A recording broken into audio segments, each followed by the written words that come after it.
Hey everybody, it's Lisa Wells from Food, Fear and Freedom, helping you to create more consistent, healthy days for yourself. And we do this by overcoming our mindset, our thoughts and beliefs and our habits and patterns that are keeping us stuck in these old ways, these old behaviors. So I'm really excited to be presenting this Facebook Live today. And I want to talk about creating more consistent, healthy days for yourself and why this is an important step in overcoming emotional eating, binge eating, comfort eating, food addiction, any of those things where the habits of eating are controlling you instead of you being in charge of what's happening and you being in control of what's going on.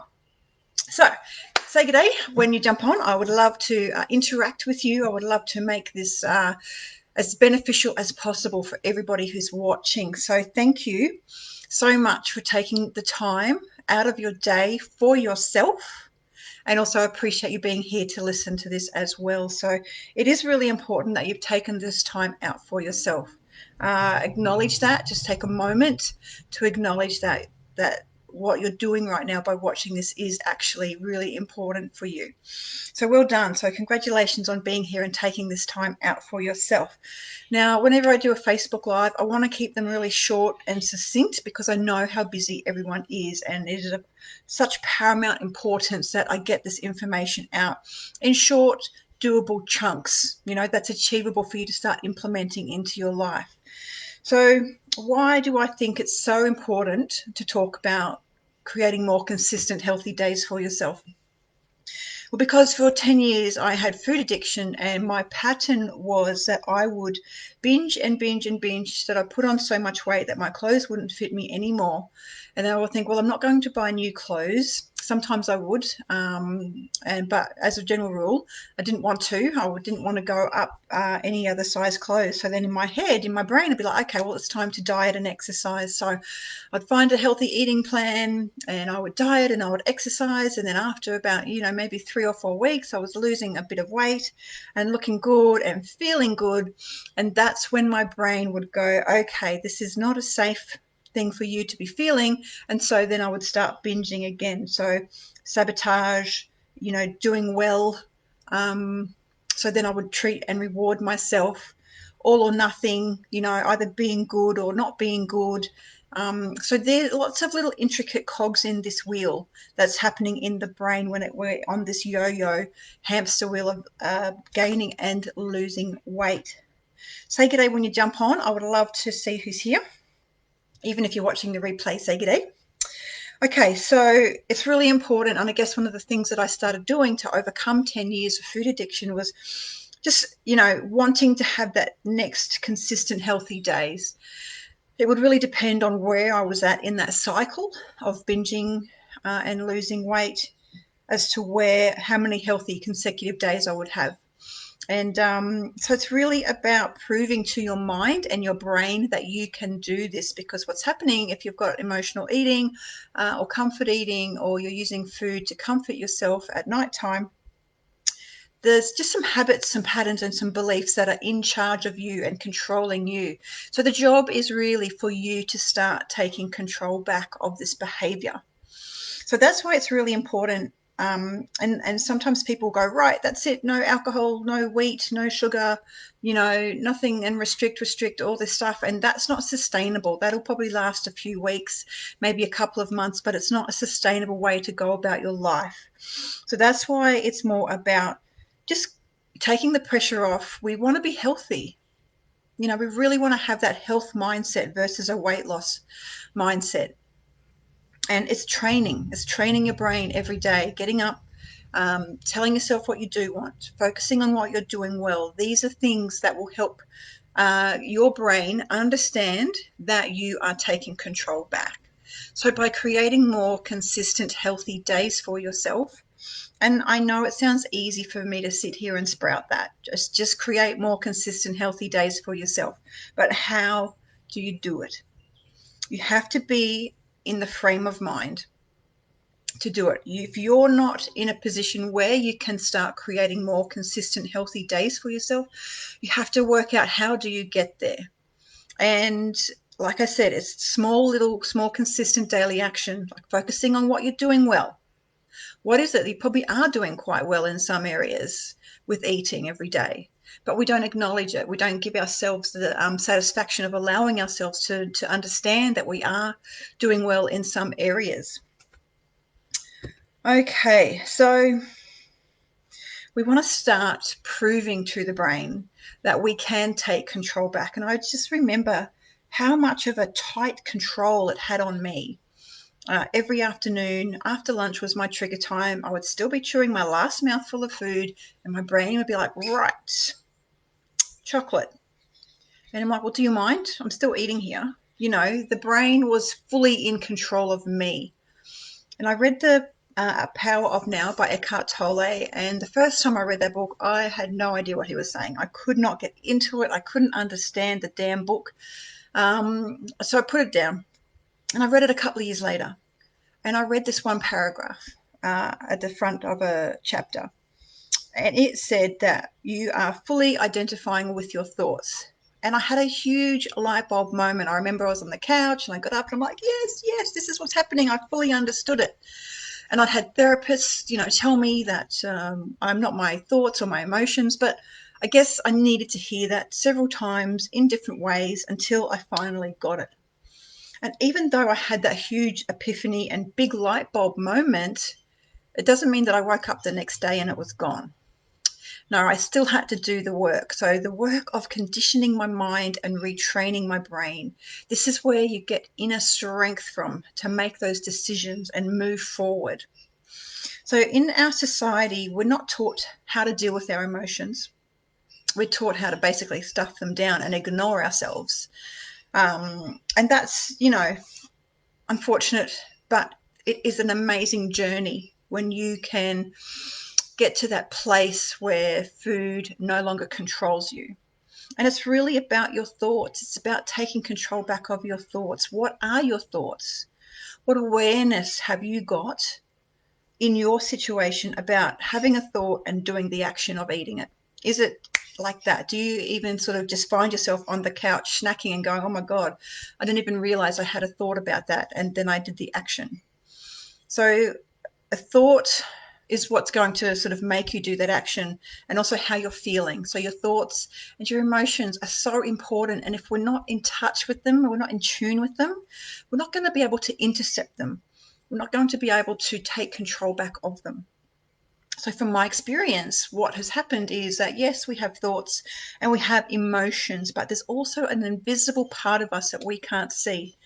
That when you connect to that every day, this is who you really are. And then from here, from this inner strength part of you, you get to make those choices. And if a thought comes up to eat chocolate, then you get to decide either yes, I will, or no, actually, I'm not at the moment. Thank you very much. So it's practice, this daily practice of doing this every day. This is what it's like a bank account or going to the gym and working a muscle. The more you focus and connect with that, the more you work out the muscles, the more you deposit in your bank account, the more it grows. And you get used to being this new way of creating consistent, healthy days for yourself. Okay, so I've shared a little bit about my story and how I came to this realization that if we sort of create more consistent, healthy days for ourselves, it's building a platform. So when I look back over my journey of 10 years of food addiction, what I kind of didn't realize at the time is that every time I fell off the wagon, so to speak, the time of me being healthy was actually getting longer and longer. And the time of me binging was getting shorter and shorter. And this is the outcome of being aware and creating more consistent, healthy days for yourself. So if you have a look at your habits and patterns at the moment, where are you at with how many consistent healthy days do you have? There's absolutely no shame. There's absolutely no wrong answer. It is just what it is for you at the moment. And I would guarantee you that I've been there. Okay. So I really would love you to know and understand that this is a safe space for you. You can always private message me if you want to. But it's important to move forward and toward your new behavior. You have to acknowledge where you are right now. So, where are you at right now? All right. So what's next? So what's going to happen, maybe you watch this video and you're like, okay, great video, Lisa. I'm going to start making some consistent healthy days for myself. So what you need to do is work out, where am I now? Am I at one healthy, consistent day? Which is very normal with the people I speak to, my clients. That's when I ask them the question, they tell me the answer, one. Okay, great. So what we want to do is get to 2 consistent healthy days.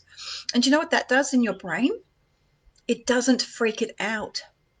So if you want to go, instead of saying, right, no alcohol, no sugar, no wheat, no dairy, blah, blah, blah, whatever, you're just going to go, I'm going to have 2 consistent healthy days. It's not going to freak out the brain. Can you see the difference in the mindset on that? So wherever you're at, just go to the next level. We're not going to go, oh, yes, that's it. I'm going to create 100 consistent healthy days, because you're not there. You're not at that level. We have to start where we are right now and get to that next level. So what is your level right now? Where are you at? How many healthy, consistent days? And then what's our goal? How are we going to get to that next level of consistent, healthy days? Just the next one. That's all we want to do. And then we get there, and then we go to the next one from there. And then if something happens, the wheels fall off, there's a bit of a wobble, whatever, you just start again that exact same day or the very next day. We don't wait a week, a month, a year. Straight away, we get back. And if you have to start every day, that is fine, because what is the other option? Not starting again. And I've had a client say this to me. I feel like I'm restarting again every day. And I'm like, well, that's okay. Because what if you don't restart every day? By restarting every day, you are building up resilience. You are not giving up. So never, ever feel ashamed about starting again. Okay, so coming up to 11 minutes. I want to keep this nice and short. Okay, so there is a few tips and a few reasons why creating more consistent, healthy days for yourself is really important. And it's a shift in focus from weight loss. You want to have that healthy mindset versus a weight loss mindset. All right, so if you feel that creating more consistent, healthy days is something that is really important to you, if you feel ready to tackle this, to take on board this new strategy, this new plan of how to create more consistent, healthy days for yourself, send me a message, or I'll pop the link in the chat box here for a free one-on-one with me. And I would love to talk about your personal, individual situation, and how creating more consistent, healthy days for yourself will help you overcome the emotional eating or the nighttime snacking. They're the 2 big things I normally work on people with. So if it's really important for you and you really want to see yourself succeed at this, and of course I want that success for you as well, because I know it can happen, and I know there's just a few things in your brain really that's holding you back. And with a few tweaks and a bit of small, consistent daily action, you can get there. It's in our head. Our head does everything it can to try and make us believe that it's too hard, because it's used to doing the old ways, and the brain is always going to seek the easiest option. Okay, and that's why working with someone, having support and accountability, whether it's me, whether it's someone else, is so important in getting past and through this, through the other side of this, and living your life free from all the mental turmoil that goes on every day. So reach out to me, or I'll pop the link to make a call in the comments. But something, I've had a brainwave today as well. And I've realized that commitment, a lot of people also struggle with commitment. Like when you start a program, your commitment level is strong and it's high. But what I have a question for you is, can you commit to 5 minutes a day for 21 days? If you're at that level, if you can commit 5 minutes a day for 21 days for your health, for changing your habits, patterns, and beliefs, let me know, because in this group, I'm going to be doing from, what's the date? So 16th of October to the 5th of November. That's 21 days. I'm going to do every day a 5-minute or less video on talking about how you can stay committed, how you can achieve your health goals. So let me know if you're interested in that as well. Type commit in the comments. That's fantastic, and you'll be on board with that. Awesome. Okay, so that's all from me. I really hope you've gotten some nuggets of gold and wisdom out of this video, and keep an eye out. I do have some other workshops and in-person events coming up, so I would love to meet you and see you there. All right, I'm going to scoot off. I'll talk to you soon. Bye.